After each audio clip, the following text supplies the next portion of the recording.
make sure to give my dad a 5-star review.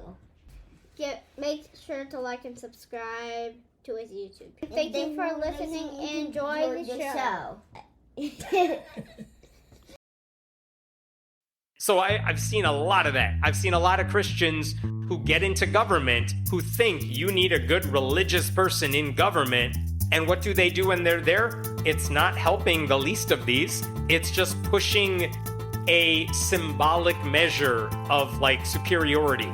Let's get the 10 Commandments on the walls while we lie about other stuff, while we hurt people who have nowhere else to go. Hey, welcome back, faithful politics listeners and watchers. I am your political host, Will Wright, and I'm joined by my trusty sidekick, Pastor Josh Bertram. How's it going, Josh?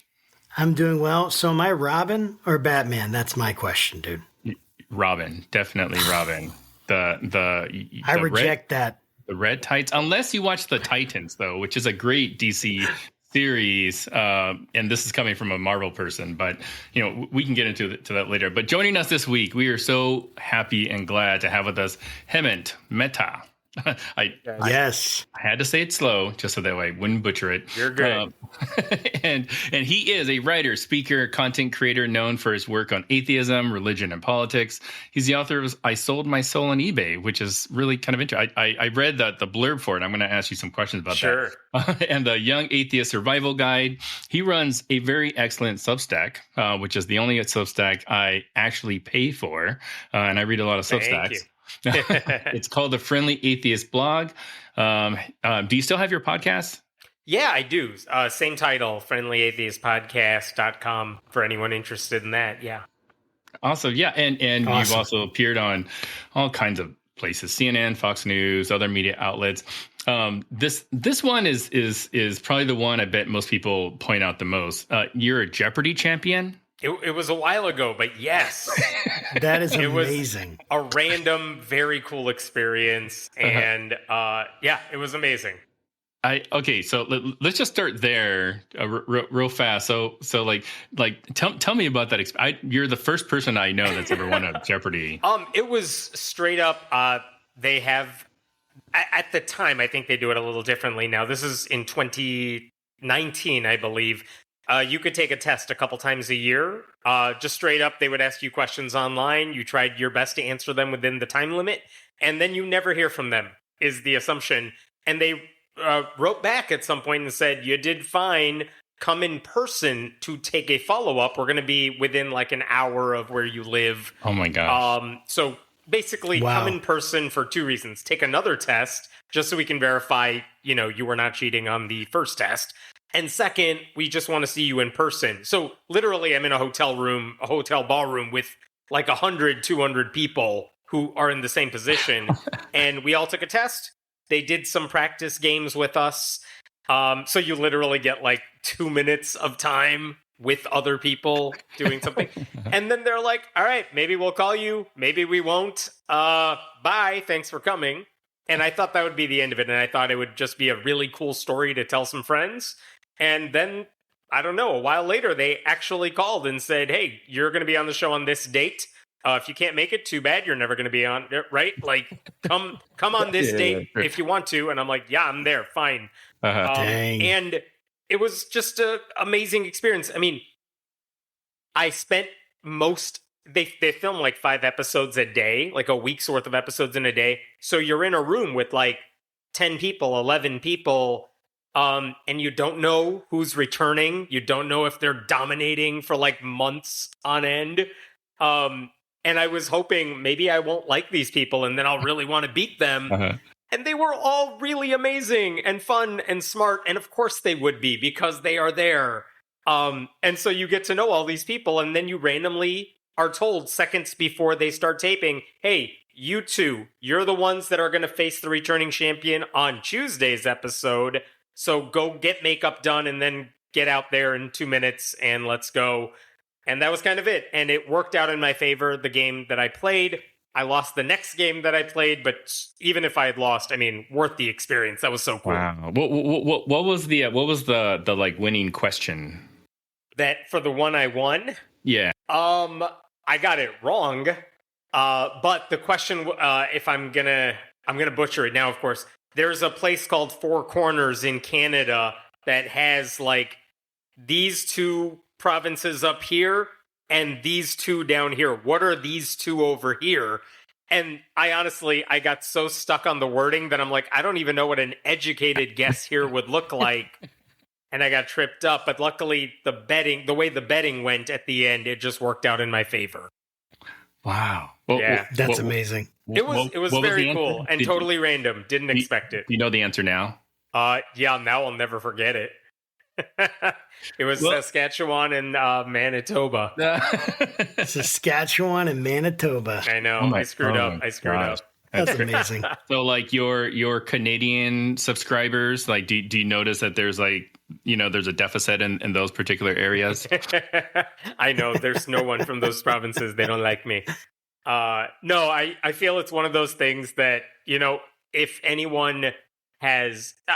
I'm at the point where I don't know if anyone's actually seen it or watched it or cares, so it's all good. It's a fun story, and given the sort of stuff we do where we talk about religion and politics, it's one of the few things I can tell people about where it doesn't matter what group I am in. I think everyone's reaction is, whoa, you got to do that? That sounds awesome. Tell us about that. And happy to do it if anyone asks. I'm not volunteering it otherwise. But everyone wants to, like, this was when Alex Trebek was still alive. They were all like, what is he like? They all want to know that. And that's a much better conversation to get along with people for than any of the stuff I write about. So that makes sense. Yeah. I really love that. And I think that in itself is sort of like the secret, right? We can disagree about all kinds of stuff, but at the end of the day, we all think it's cool to talk to somebody that was on Jeopardy. No, exactly. And there's very few things anymore, I feel, that are culturally relevant to so many people. Like, even if you don't watch the show, the show, you understand that. Yeah. And it's a fun conversation starter, if nothing else. Yeah, it really is. So I'd like to maybe talk about some of those differences, especially as it applies to just your work and your writing. So you are a self-professed atheist. Yeah. Talk to us a little bit about like your journey, because you weren't always an atheist. No, I was raised in a religion called Jainism, a smaller Indian religion, Jain, Jainism. So they believe in nonviolence. They do believe in heaven and hell and karma and all that stuff, supernatural stuff. But primarily, what's the religion about? It's about not hurting other people. So philosophically, sounds great. Not a lot of baggage to go along with it, you know what I mean? But I think when I was about 14, 15 years old, I just started questioning that stuff like a lot of people do for the first time. Like, why do we believe this stuff and no one else understands what the hell I'm talking about? They don't know who these deities are, who these prophets are, whatever. And when I started exploring those questions, not talking to other people, because I wasn't even sure I should tell other people about that, but, searching online, late night dial-up AOL sort of, let me see what I could find online. What I realized pretty quickly is, it's not that my religion is wrong about this. It's that religion, period, is wrong about this. And while I didn't really I don't think I knew the word atheist at the time, that's essentially what I landed on, where it's like, everyone's wrong. And I feel very much like I am right about this thing. And after that, what happens is, okay, well, now I want to learn more about it. And you start doing that research, and I'm sure you can argue it's confirmation bias, whatever it is. But like, the more I read about it, the more sense it made. And I got lucky that it happened when I was like early in high school, so no one cares what I think about anything. I had the luxury and not social media to just explore this stuff by myself for years. And by the time I entered college, I was like, no, I'm pretty sure I'm right about this. And I'm really interested in meeting other people who feel this way, because I don't know how many of them are out there. I don't know how to connect with them. And so I spent, I feel like, a couple of years in college just trying to figure out, how do I meet other people who are like this? And once I found a community like that, it was incredible. It's like, wait a minute, you guys have been having the same thoughts I have? That's wild. There are conferences, like, for people like me. There are groups out there that exist to support people like me, that's fascinating.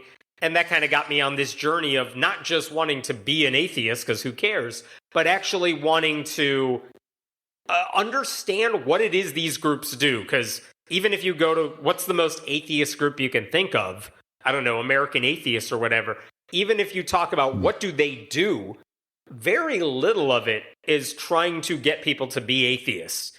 Like a lot of what these groups do today is an extension of that. They push for church-state separation. They push for things like that, trying to help people who might have had religious harm in their lives. It's like, oh, okay, there's something to actually do because of these beliefs, and I find that fascinating.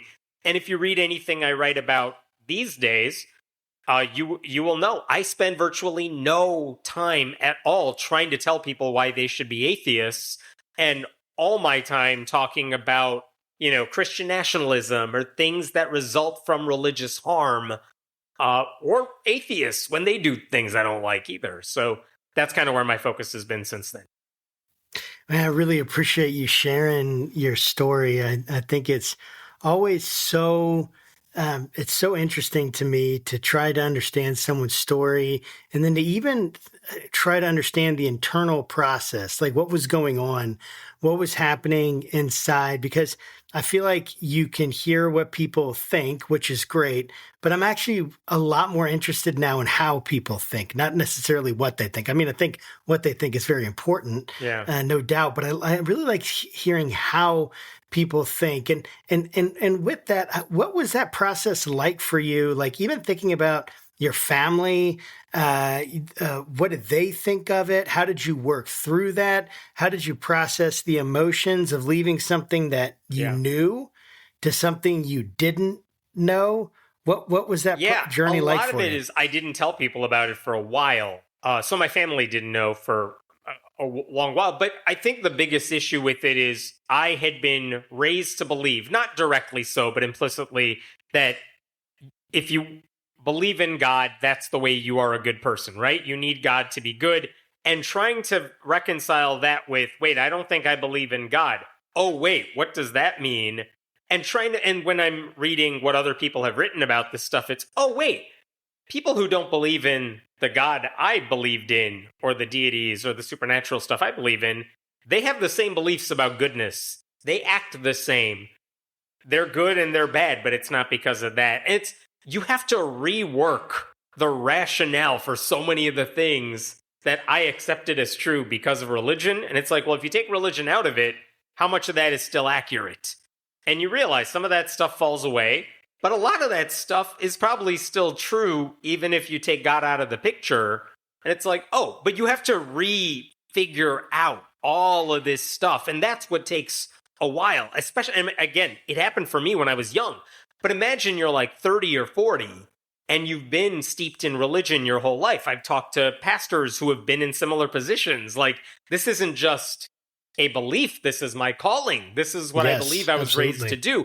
And if you suddenly start having doubts, think about what that means for a pastor or just someone who's spent their entire life thinking about this stuff. It's, wait a minute, I believed this and this and this. And if you take God out of that picture, how much of what I believed was built on any sort of solid foundation? Because it's very easy to, for example, if you believe in the Christian God, maybe you're in the culture that supports purity culture. And then what does that say about sex and marriage and all that stuff? Like, it's very easy to pile that stuff on. And if you remove God from the picture, it's like, well, then how come I didn't do this as a kid? What if I had tried this? What if this thing isn't actually a sin? There's so much you got to work through. I got lucky that it happened for me early on before all that stuff really came down. But again, it's a hard process. And at the time, keep in mind, I think it happened for me maybe 1997 or something. All those books about atheism that became really popular, the Dawkins era type of books, that was a decade later. So there just were not a lot of good mainstream resources for people who were doubting their religion unless you knew where to look for them. You know what I mean? And the internet was very early on too. So it was a lot of just trying to figure this stuff out on my own. I don't know how much of that Like, if I go back in time, how much of that was accurate? How much of it was wrong? I have no idea at this point. But it was not easy, only because there was so little information out there. Like, honestly, I joke about this, but I feel like the websites I saw at the time, it looked like just random crazy people writing from their parents' basements. But it seemed to make sense also. And that felt weird because I'm like, I don't know if I should trust this random crazy person, but they do make a good point. It was the 90s, you know? It was the 90s. Like, people were doing all kinds of weird stuff. Yeah, you know? exactly. Birth of grunge and, you know, all kinds of other cool stuff. But yes. I love your story. And one of the reasons I think I connect so well with just what you do and kind of just your stories, because like, I was not raised in the church. Like I grew up and consider myself an atheist for a while. I think I dabbled in Wiccan. But I was the guy that used to harass all the, like, not in hindsight, seems how messed up it is, like all these like Christian organizations on my college campus, like, you know, and high school too, actually, like passing out stuff, you know, like I was that guy, to give them a hard time. And years later, you know, much later, I married a pastor's kid. So my wife grew up in the church, you know, and as, you know, I came to the faith, you know, you could say that she converted me or kind of came with sort of the package or whatever, but however you want to describe it, like I'm in, I drink the Kool-Aid, right? Right. But like, it's weird. Like my experience, as a Christian is way different than most of the other Christians I know that have grew up in it. You know, they're like deconstructing, they're doing all this. I'm like, none of this makes sense what you guys are doing right now. You know, like, and then they're just like, well. It's interesting because a lot of the atheists who have written about this stuff and gotten famous for talking about it, I mean, I'm not necessarily, I'm not a fan of Richard Dawkins for a lot of reasons, but if his book is the most popular book about why you should be an atheist, The God Delusion, because it's written for such a wide audience, he has to be very superficial about how he describes religion. You just can't get that nuanced in a book that's designed to be everything for everyone. But one of the problems with what a lot of atheists do is that, you're right, your Christianity, your version of it is going to be so different than everyone else's. Josh's is going to be different from everyone else's. And if you're trying to explain to them why they shouldn't believe this stuff, or you're trying to connect with them, it's going to be really hard for someone who is in that community, is a preacher's kid, is a pastor, what have you. It's going to be very easy to dismiss what someone like Richard Dawkins says. But I have found it really interesting because if you go on TikTok or YouTube now, odds are you would be able to find someone who was not raised in a Christian home, or did marry a preacher's kid, or was a pastor. And like, they are talking about their experiences in a way that connects. Like, I have done this at different events. I'll show them a picture of a really popular ex-Mormon podcaster. And it's like, how many of you know who this person is? I'm not even telling you this dude's name.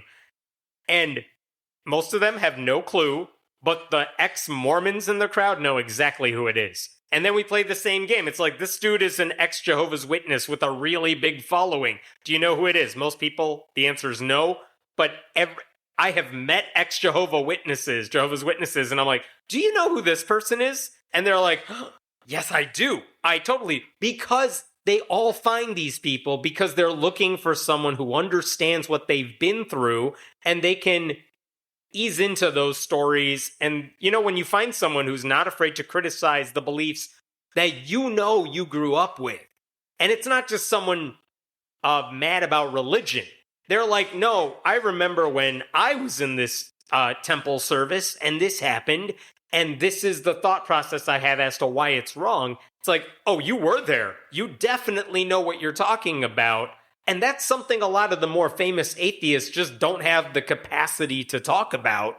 But it's one of the reasons social media has been amazing for people, because you could find people who totally get where you're coming from. Yeah, you know, so you mentioned Dawkins and definitions. I was wondering if maybe you can help define, or maybe the better question is, like, what definitions do you find helpful and helping you explain what it means to be an atheist? I mean, for me, definition of atheist is I don't believe God exists. That's it. It's not a definitive thing. I can't prove it to you. It's, do you believe in another religion's God? Do you believe in like an ancient Greek God? Nope. And I don't live my life as if that person exists. And I feel the same way about all the gods people believe in today. Like, that's pretty much it. It doesn't get that much more complicated. If you want to get philosophical about it, I'm sure there's a better definition. I'm sure there's a more nuanced definition. But in terms of the way people actually talk, that's it. I just live my life as if God doesn't exist. I don't believe God exists. And that's about it. You know what's interesting, and I'd love to get your thoughts on this too, is when I was an atheist, I would basically tell people the same thing. I'm like, there's no God, like prove to me there's a God, like, right. And then generally they would ask a follow-up question like, well, what do you think happens when you die? And I'm like, well, why are you connecting those two?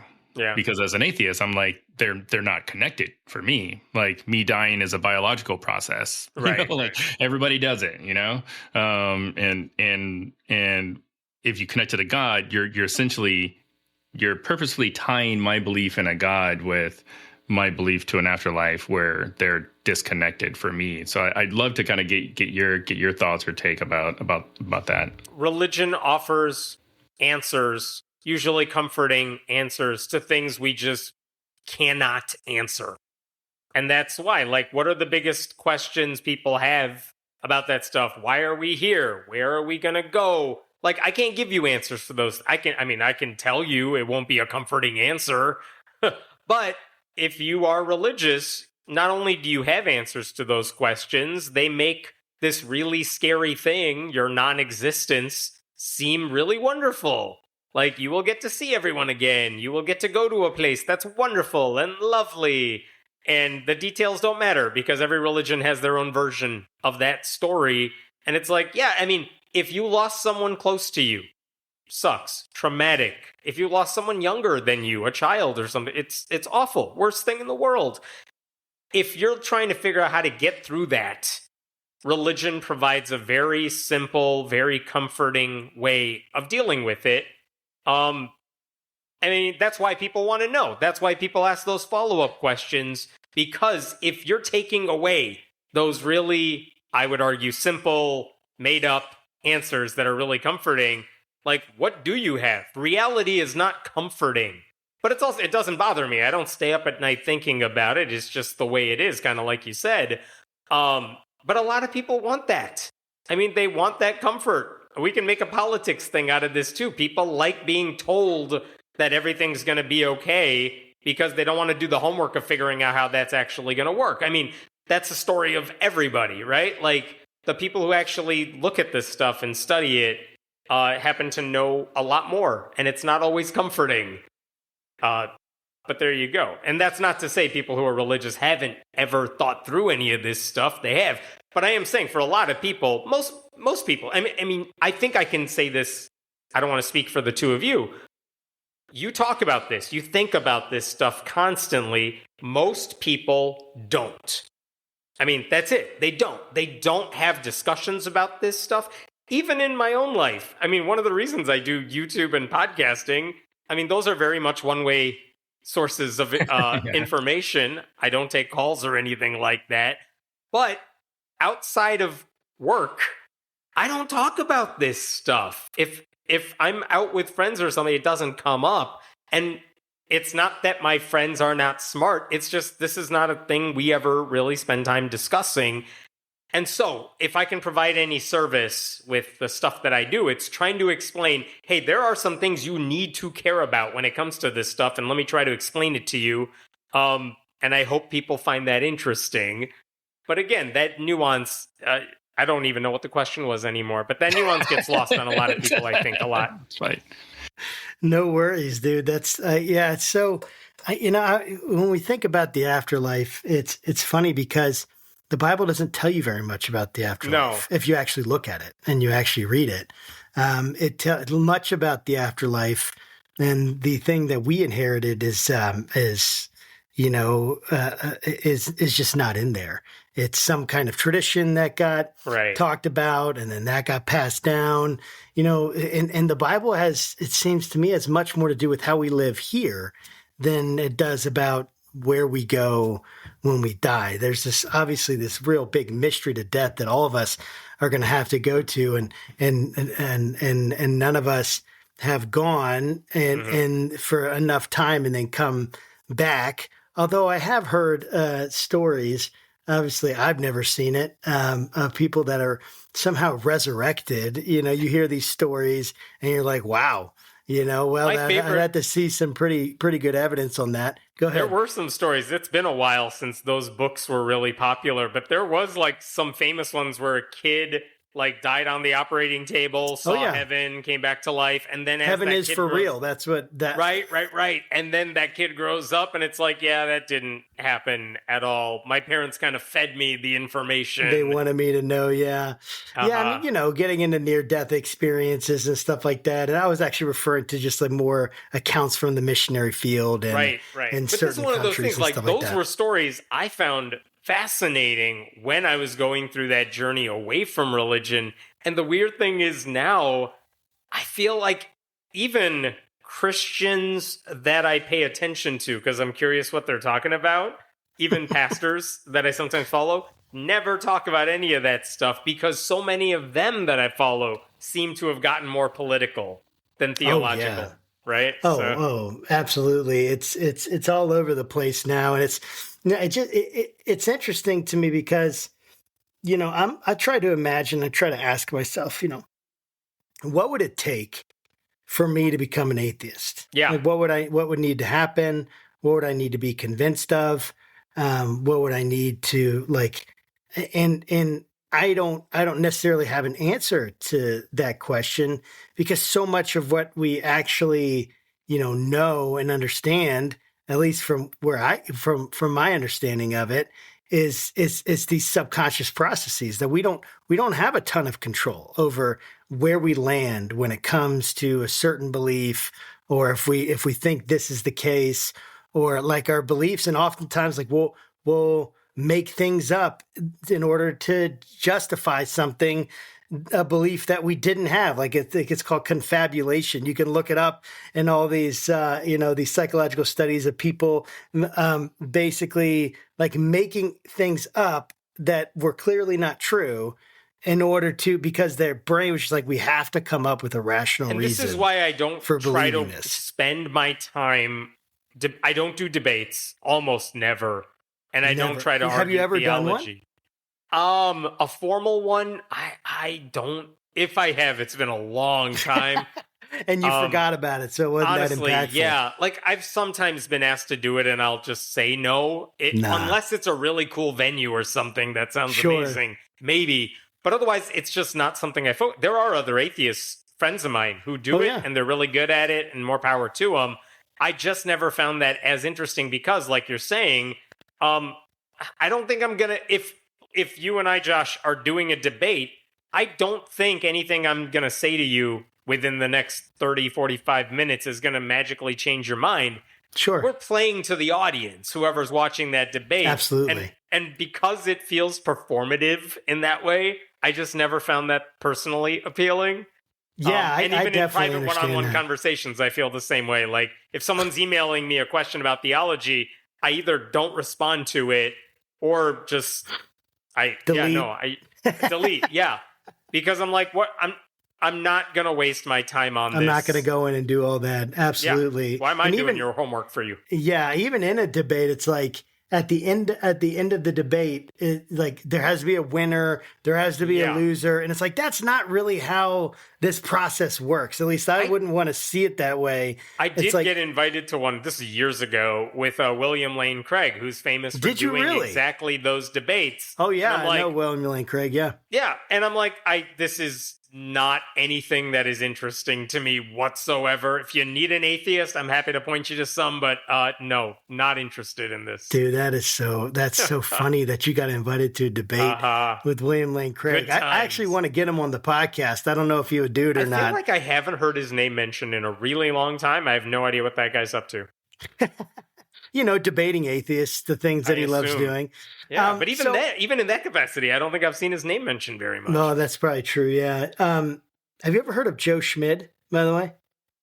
That name does not Majesty ring a bell. of Reason is the YouTube channel. Okay. Anyway, he's an agnostic. He went from, Christian to atheist to agnostic. He talks about in his story, and he is like, I've listened to him. He's fascinating. Joe, if you ever come across this, come on the podcast, dude. We want you. I'll probably reach out to you. But here, anyway, my question though is like, when you left all that behind, was there anything about it that you missed, or anything even now where you're like, man, I can look back from my perspective now, and I can see that this was meaningful. I can appreciate this aspect of Jainism. Sure. I think this is not a new answer by any means, but there is something to be said about the importance of community and ritual and having something to look forward to. It is very hard these days to find anything where you are together with a group of strangers, acquaintances, whatever, and you are gathered together regularly for something you have in common. We're losing that a lot. Church is really good at building community. And again, my criticism that I spend time on is when that community is being harnessed to do something really horrible. Yes. But I mean, to that end, how many places outside of church do we actually get together with groups where we're not related? And these are not people you grew up with or something necessarily. That is a good thing. Community is a good thing. I mean, the better churches will take care of their members if they're going through rough times. If I'm going through a rough time, I hope I have friends who are there for me or family who's there for me. But if not, if I live somewhere far away, depending on what happens, there's no built-in community that's just going to pick up the pieces and help me out there. So good churches are really good at that. My problem is they use that power and leverage. Now what happens if you start doubting the faith? What happens if you challenge what is being taught at the church? If they kick you out, if they don't want you part of their community, not only are you losing the religious aspect of it, as many atheists have said, you would be losing your social safety net. Yes, you might definitely be losing, and then depending on how insular those churches are, you might be losing all of your friends, everyone you know, and you're totally left to your own devices, and that's a hard thing too. So there is some value in the community of it all, some value in saying, you know what, I have some free time and I'm going to use it to go hang out with these people. Maybe we're doing something as a group. Maybe we're volunteering. Maybe we're doing something. But it's hard to do that stuff on your own unless you're really forcing yourself to do it. Yeah. I want to ask you about I sold my soul on eBay. Yeah. What's the idea behind that book? That was right after college, I think. Imagine this. I'd been an atheist for a while, but I had not been a Christian. But now I was older. Now I had thought about this, read about it for a long time. And it's like everyone I meet who is an atheist, and now I know a bunch of them, they're all ex-Christians. They're not even name your denomination. It's all ex-mainstream Protestants or Catholics, what have you.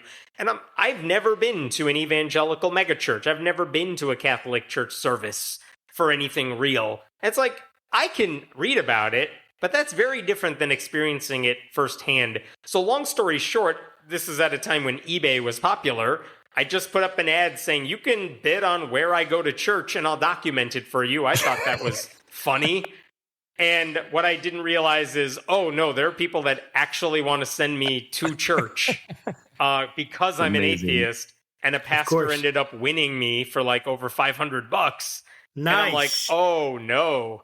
And to his credit, he basically said, I owed him a year's worth of Sundays, basically. And he said, I don't want you to do that because I actually want you to like church. So he said, I know where you live, Chicago-ish. I will send you a list of 10 churches to go to. I think he lived in Seattle. at the time. He's like, I'll tell you where to go. We'll make it 10. Just go to 10 of these places. You go and you report back on his ministry's website where I could write whatever I wanted. And his goal, from his perspective, is, hey, here's an atheist going to a mainstream, seeker-friendly church service that is catered to non-religious people. And here's what an atheist thought about it. You didn't know he was coming. He was there. Here's what he said about it. And his goal is to take my criticisms and go to these pastors and say, hey, this dude showed up at your church and he hated it. What are you going to do to win over other atheists like him? Because you need to do better. That was his goal. But also, I've loved it because it was a great learning experience. I went to an evangelical church in the suburbs of Chicago, one of the biggest ones. I went to a black church on the south side of Chicago. Fascinating. I went to a Catholic service as well. I went to a dude's living room because he was starting his church and they didn't have a meeting place. So I got to experience a lot of that firsthand. And you realize what things are just stereotypes that I didn't know about. Like, my spectrum of what Christianity went from like here to way out there. It's like, oh, there are some really crazy things, but also, wow, they're doing some amazing things for their community that I would not have known about. So all of that, after I was doing that, it got some media attention, and a publisher said, hey, after you're done writing for this dude's blog, which is what I was doing, can we send you to more churches and you'll do the same thing for us, but on a bigger scale, basically. And that book was I Sold My Soul on eBay, which is not what I actually did, but haha, you get the metaphor. And so when writing the book, I actually went to Ted Haggard's church in Colorado, which was a big deal at the time. I went to Joel Osteen's church in Houston. It was a good sociological experience. I'm glad I did it. I wouldn't do it again, but I'm glad I went. I mean, I encourage atheists to do that a lot too. I know there have been some college atheist groups that have actually tried to do things like that, where as a group, we're going to go visit a different type of church on a Sunday. And then during that week, when we have our regular meetings, we're going to discuss what we saw. And that's like the launching point for a conversation. And, so there are some good things that came from that. Well, that's cool. Just real fast. It's almost like you were like an atheist secret shopper. Almost. Yeah, you definitely were. In a way. I'm trying to imagine, because I planted a church. They're in my, they were meeting in my living room for 4 years. Yeah. And I don't necessarily recommend that anymore. I used to say we're doing a house church network and all this stuff, and it's like it destroyed my house. And it's hard. It didn't really grow that much in the house, and then anyway. What's interesting is the dude's house I went to, I'm actually still acquaintances with that guy, and it's fascinating because he's been pretty critical of the direction that church or that denomination and the others like it have gone. And because of some of those experiences, I've gotten to meet Christians who are pushing back against a lot of the Christian nationalism stuff. Well, you got two here on this podcast. Right. So, I mean, there is some value in having to experience and getting to experience and talk to a lot of these people. I mean, at the time, the foreword to that book was written by a guy named Rob Bell, who was really popular at the time because he was pushing back against that narrative as well. And he essentially got, deemed an outcast from evangelical life because he challenged a lot of the stuff he didn't like in the church. Right. The difference is he was actually a really popular Christian. When I went to his church, what was interesting is I don't even think they had signs for the church. This was in Michigan. But you know how I knew that church was where I was at? It's because you saw all these teenagers walking into it, and that was weird. And that was the thing he was really good at, because he attracted young people and not like 80-year-olds like every other church. But again, that was one of those things where am I and what am I looking at? This is so different from the other places I went to. And again, that was a church where I walked in there, and even when I left, I'm like, I don't believe any of this stuff. But I could totally see why people are attracted to it. And I don't think I would have experienced that if I only ever listened to atheists. Yeah, no, that's really, really good. Because I was going to say, like, what kind of things did you see that you were like, I see why people believe this, but I'll on give the you an other example side of that. I'll give on you an the other example. side, Yeah. real quick though, like, sorry, just on the other side. No, go for it. Give that example. Then I would love to hear what was the most negative experience, off-putting thing you saw as well. The negative ones are predictable. They made it very much into right-wing politics. They were doing charismatic, let's pray, hands up in the air. It was creepy to me. That was the weird stuff.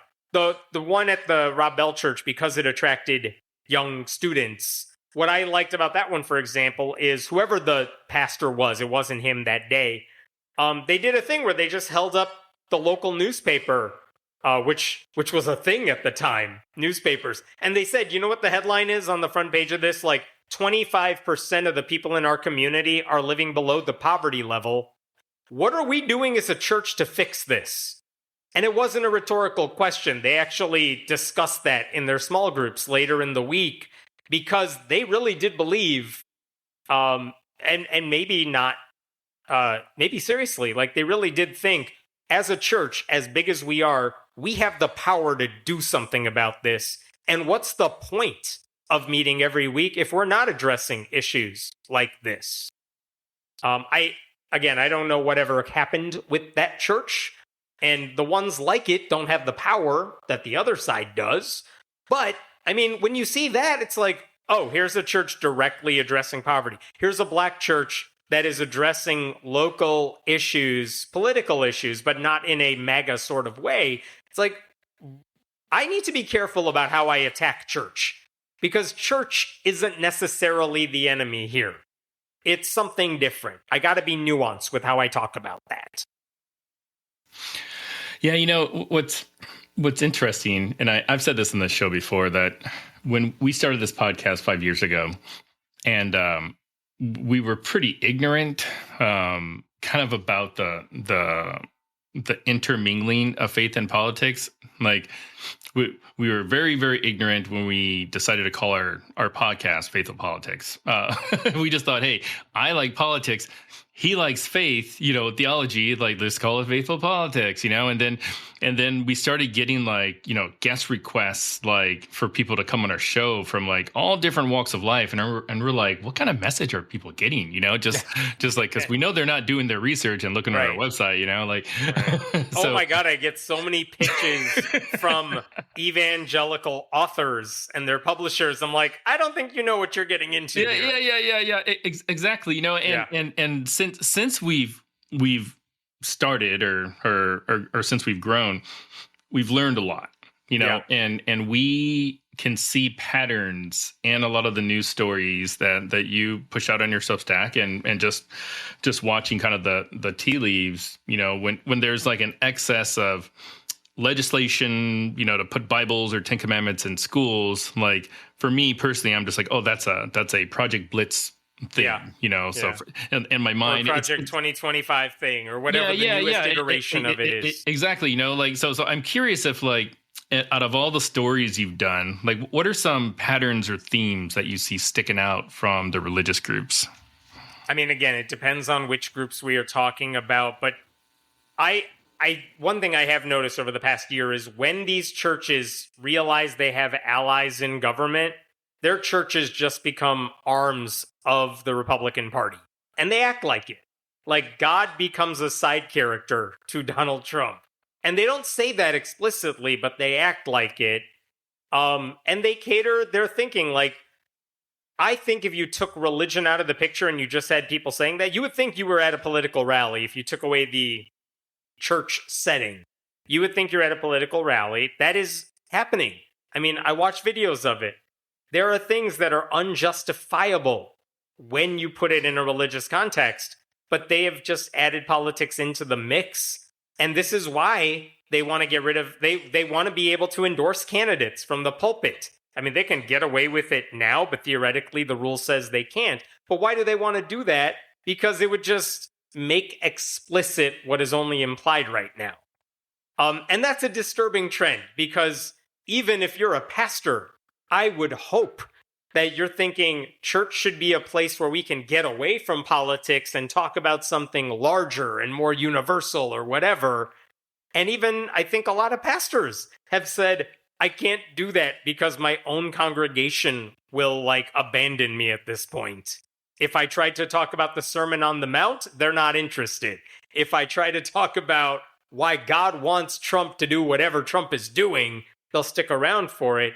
And that's a disturbing trend as well. I mean, and so I've seen a lot of that. I've seen a lot of Christians who get into government who think you need a good religious person in government. And what do they do when they're there? It's not helping the least of these. It's just pushing a symbolic measure of superiority. Let's get the 10 Commandments on the walls while we lie about other stuff, while we hurt people who have nowhere else to go. Because that's while we commit adultery. While we commit adultery, right? Exactly. They don't care about following this stuff. They just want the symbolic victory for their religion. And that's if you look at the list of some of those legislators and what bills they've proposed, it's a whole slew of religious advocacy and nothing to actually help people. It's if that's what you're doing, why are you here? Leave the job for people who actually want to do the work, because you clearly don't. And there's been so much of that. I have to play triage every day when it comes to what story is worth my time covering, because, literally, I do keep track of state level bills that are being proposed and things like that. There are too many. I cannot write about all of them. So it's very much what's the most pressing issue today? What is not being covered that maybe I can add something to? Because there are hundreds of these bills in all over the country. Man.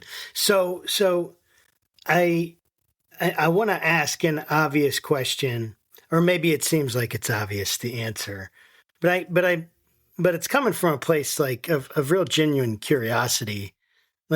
So I know in our pluralistic society that we want people to have freedom to worship how they want, to not worship, to not believe whatever it is, which I am absolutely in favor of. I think that's really good. Sometimes I wonder if I'm in favor of it because of, I was born in the 20th century. Now I'm in the 21st century, right? I had just the American culture that I had, even though it was very, pro-Republican in a lot of ways growing up in the churches that I grew up in. There was also this sense hey, this is America. You worship how you want. We're not going to put Jesus is more important. That's what was communicated to me. And now thinking about this, I would love for you to kind of articulate, why is it an issue for, in your mind, for pastors to get political or say, hey, we want this politician, or by the same token, an imam who might come up and say, Donald Trump is, horrible, or we love Donald Trump, or, a rabbi or whatever.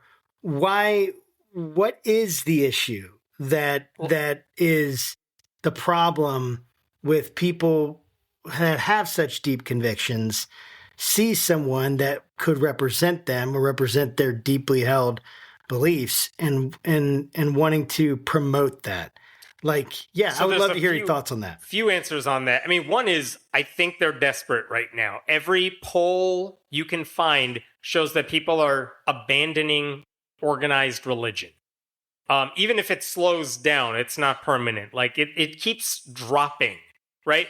And so the numbers are not there. Right now, a lot of these more conservative churches are reliant on a much older base. And so they're losing cultural power. They're losing any kind of power.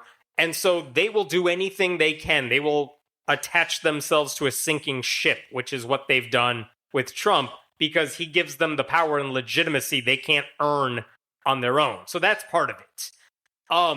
Why are you asking, why are they getting political? No, why do you think it's an issue? Why do you, what is immoral or unethical or wrong about hypocrisy something is, like that? I think, maybe the biggest problem with it, because if they're saying we have to have a religious man in charge because we need a godly society because that's a good society, look at the dude they're attaching themselves to. Arguably one of the most immoral person. You name the measure of that, right? Like, so do they actually care about the morality aspect of it? Clearly they don't, because whenever a Republican does something immoral, they find it an excuse to let it slide. He also posted about being the king and posted a thing about a huge, but that golden statue. I'm a baffled. false idol right in front of you. Yeah. Like, so they don't actually care about this stuff. And that's a problem for me.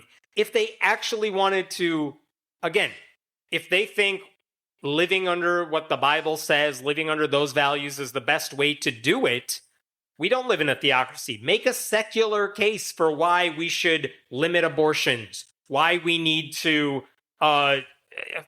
follow whatever rules you think are correct, and let's have a secular debate about whether you're right or wrong, because no one is telling a church, you can do this, you cannot do this. If you want members of your church to never have abortions, you go ahead and do that. As soon as you say, well, now none of you get to do that, that's where the personal liberties come to an end now, right? So that's where it goes from, these are your beliefs and I respect them, to what's happening now, which is, well, these are my beliefs, so you have to live under them. And now no one else except the ruling class gets to choose what the rules are. So everyone else loses their religious liberties. I mean, for example, when you have conservative Christians saying we need to ban abortion, some of the lawsuits trying to block that has come from rabbis who say, well, my religion says I control my own body and you're getting in the way of that. And I mean, one, the courts should not be deciding which religious rules take precedent, but also what's happening right now is you have cultural Christians with a lot of political power who are using it to stifle everyone else's religious beliefs if they go against whatever they want. I mean, I also happen to think their ideas are just bad to begin with. But this is where the problem is. It's not that they say we have these beliefs and we think society would be better with them and that's why we want to implement them. It's that they are doing the exact opposite and then just lying to people about it. You know, we want to help everybody. That's why we're going to take away their health care. We want everyone to donate money. That's why we're going to blow up the economy to cater to Trump. If he wants to be king, who cares about democracy? At what point do they just admit, okay, our religious values don't exist. We make those up as we go along. Because really, whatever Trump says, these religious leaders follow. They are not in the habit of saying, these are our Christian values. It's your job, Donald Trump, and the politicians we elect to do what we're saying, because that never happens. He'll pay them the lip service and then do whatever the hell he wants, and he gets no pushback from those people. So, to your point, why are they doing this? Because they want the political power and they don't actually care about their values. And so that is worth pushing back on, because none of these people are telling the truth about what they actually want. If a Democrat did the stuff Donald Trump was saying, they would find reasons to be against it. They don't have principles when it comes to that's for sure. Yeah. Yeah. So my last question for you is, you said something at the very top, which resonated with me, and it's something I think I've heard different subgroups talk about. And what it was you had spoken about as you were kind of grown into sort of your newfound disbelief in God. There was a transition period where it's just I don't really know, should I talk about it? Should I not talk about it? And we've spoken to a number of folks from the LGBTQ community, and when I talked to them about coming out, I've been rightly corrected by saying it's not a one-day thing. It's it's a process, so when people come out of the closet, it's that door is opening very slowly, and you may have already opened it up a lot to this person or that person, but for everybody else, it's, and I'd love for you to maybe give some advice or some commentary about folks that are kind of in your same shoes or were, or when you were in those shoes, basically like, hey, I've been raised in a church. My father, his father's father, were pastors of a church, and I just don't believe anymore.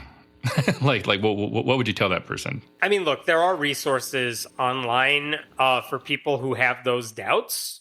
I would say YouTube and TikTok do a better job of giving you answers than a lot of the books that are out there, and a lot of the old website stuff that's out there as well. But I think the biggest thing to realize is there's no date by which you need to have an answer, and you don't have to do this publicly. I think there's value in, if you're interested and you are questioning your faith or what have you, like, go read stuff, go watch stuff from people whose perspectives you might disagree with or you're not sure about. Watch responses to those as well, because there's, depending on the subject, there's a lot of responses as well. And I hate using this phrase because I hate this phrase, but do your own research. But like, go listen to a bunch of people, because no one's saying you have to figure this all out within a week or a month. There is no time limit. And if you care about this, I think that's powerful. That means it means you care. Most people are apathetic about everything. So like, good for you for exploring. Go read a Christian apologist. Go read what atheists have to say about this stuff, or listen to what they're saying wherever they are saying it. But get as much information as you can. You try to make sense of it. And again, if you're looking for resources from people who left your specific faith group, I promise you those resources are out there at this point. There are more generic ones too. If you do, like, is there a group for people who left religion, left Islam, left evangelical? I mean, it's all out there. You can find it if you just do a basic search for it. But also, you don't have to do this publicly. You don't have to put your thoughts out there. Though, by the way, if you do, I'm sure you'll find an audience as well, because a lot of people are on the same journey. So it's whatever's comfortable for whoever's listening. If you have doubts, if you have questions, take your time. Go figure it out. Like, no one's pressing you to have an answer for this stuff. This is a lifelong journey for a lot of people. And it's good that you're asking these questions. And I mean, whenever I try to make articles about the things I'm writing about, it's not like I go in saying, who's my audience for this? But I do try to think, I am not speaking to atheists. I'm trying to convince anyone who's reading, here's why this is a problem. Here's why I'm right about it. And here's what the issue is. And I am hoping that with pretty much everything I write, that if a Christian reads what I say, they would walk away from it saying, yeah, he has a point. And I think there is value to that. And I have found that to be the case for a lot of the content creators who talk about religion as well, where they know their audience is not just people like them, but they're trying to explain it in a way that makes sense to them. And they're saying, if it makes sense to me this way, maybe it'll make sense to you. And I'll show you my thought process, and I'll show you the homework I did to figure it out. And I think that's why some of them are really good at it. Yeah, that makes a lot of sense. It's funny because as you're talking, I definitely resonate with what you're saying. I mean, one, the idea that we want to try to increase and have as many true beliefs as we possibly can. Right. And have as few false beliefs as we possibly can. And I think that that's something that any Christian, any atheist, any person should be able to say without reservation. I want to know what's true. Now, right. Can we know that? I get that those are different questions. And being willing to challenge your preconceived notions about what is true is not a thing a lot of people want to do. It's very hard. It's very so hard. much better when you have a confident person, usually a guy, usually white, doesn't matter what religion or atheism thing we are talking about, but it does help when you have a very confident person who can just say, this is what's true, I'm going to tell you why, this is the answer. That is what a lot of churches are. That is what a lot of conservative commentary is. It's some dude saying, I know what's right, you don't have to think, I've done it for you, and just putting it out there. And it's so much easier to just say, well, yeah, I guess that person has a point, because they know how to deliver that stuff. They're not doing a nuanced dive into it. like one of the things that's frustrating to me is like conservative commentators, not politically conservative. I just mean in general, conservative commentators Sure. lack nuance, and they are absolutely certain of everything they say. Whereas the more liberal, progressive types I know are the ones like, well, I'm not absolutely certain about this. Here's some more nuance to this issue. Even if you watch like John Oliver doing a deep dive into some subject, it's very much, here's what we know, here's my citations, but also here's the problem with that.